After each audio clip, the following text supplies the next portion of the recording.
Hi everyone, welcome to channel Swastha food. നമ്മൾ ഉണ്ടാക്കാൻ പോകുന്നത് ബീറ്റ്റൂട്ട് ജ്യൂസാണ്. അപ്പോൾ വളരെ ഹെൽത്തി ആയിട്ടുള്ള ജ്യൂസാണ്. അപ്പോൾ അതെങ്ങനെ ഉണ്ടാക്കുന്നതെന്ന് നോക്കാം. അപ്പോൾ എൻ്റെ വീഡിയോ ലൈക്ക് ചെയ്യാനും ചാനൽ സബ്സ്ക്രൈബ് ചെയ്യാനും മറക്കരുത്. ബീറ്റ്റൂട്ട് ജ്യൂസ് ഉണ്ടാക്കാൻ വേണ്ടി ഞാനിവിടെ ഒരു ബീറ്റ്റൂട്ട് എടുത്ത് വെച്ചിട്ടുണ്ട്. ഇനി ഇതിൻ്റെ തൊലി എടുക്കാം. ഇതിൻ്റെ തൊലി എടുക്കാം. അപ്പോൾ നമുക്കറിയാം ബീറ്റ്റൂട്ട് എന്ന് പറയുന്ന അനീമിയൊക്കെ ഉള്ളവർക്ക്, ബ്ലഡ് കുറവുള്ളവർക്കൊക്കെ കഴിക്കുന്ന വളരെ നല്ലതാണ്. അതുപോലെ തന്നെ സ്കിന്നിനും വളരെ നല്ലതാണ്. ഞാൻ ബീറ്റ്റൂട്ടിന് തൊലി എടുത്ത് വെച്ചിട്ടുണ്ട്. ഇത് ഞാൻ ചെറിയ പീസാക്കിയിട്ട് കട്ട് ചെയ്യാം.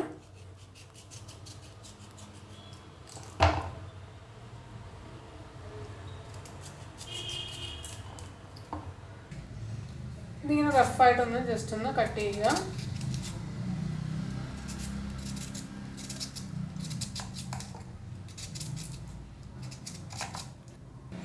ഇതൊരു മിക്സഡ് ജാറിലോട്ട് ഇട്ട് കൊടുക്കാം.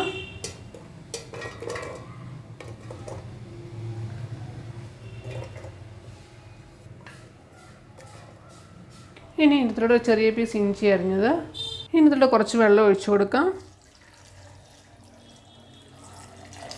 ഇനി നല്ലോണം ജ്യൂസാക്കി എടുക്കാം. ഇപ്പം ബീറ്റ്റൂട്ട് ജ്യൂസ് ഇവിടെ റെഡി ആയിട്ടുണ്ട്.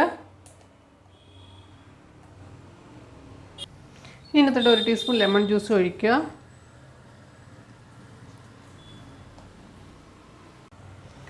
ബീറ്റ്റൂട്ട് ജ്യൂസ് ഇവിടെ റെഡി ആയിട്ടുണ്ട്. അപ്പോൾ എല്ലാം ട്രൈ ചെയ്ത് നോക്കുക. വീഡിയോ ഇഷ്ടപ്പെട്ടെങ്കിൽ ലൈക്ക് ചെയ്യുക. വളരെ ഹെൽത്തി ആയിട്ടുള്ള ജ്യൂസാണിത്. അപ്പോൾ എൻ്റെ വീഡിയോ ഇഷ്ടപ്പെട്ടെങ്കിൽ ലൈക്ക് ചെയ്യുക. ചാനൽ സബ്സ്ക്രൈബ് ചെയ്യാൻ മറക്കരുത്. സബ്സ്ക്രൈബ് ബെല്ലൈക്കൺ ക്ലിക്ക് ചെയ്യുക. ഓൾ ഓപ്ഷൻ സെലക്ട് ചെയ്യുക. നിങ്ങളുടെ അഭിപ്രായങ്ങൾ കമൻറ്റ് ബോക്സിൽ ഇടുക. Thank you.